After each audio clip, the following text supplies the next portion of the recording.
It was a big issue. I think you have seen the pictures, as I think there was Georgia who was talking about that, the children sometimes cross here and the teachers have to help them to cross over the river for the other side.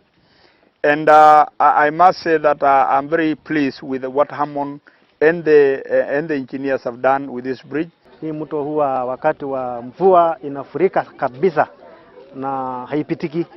Kwa hivyo sisi kama shule tumepata changamoto sana kwa sababu ya watoto kutokuwa shuleni kwa sababu ya mafuriko ya mto huu.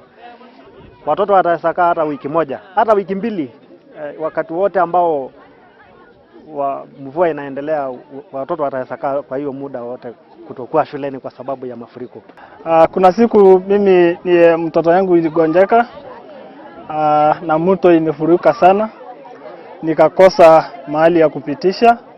Alafu nikaamua kushika mtoto, nikafunga vile wamama wanafunga watoto kubeba. Sasa ile tumefika katikati ya miti, mtoto akastuka, akaona kama tunaanguka huko, akashika miti, akashikilia kabisa. Na nikaambia achilia, akasema hapana, naona tunaenda kwa maji. When it floods, the water levels get very high and the community or the school children are unable to cross until the water levels are low. Or if not, then they would cut down trees and put the tree across the river and try and hope that they'll get to the other end. So the only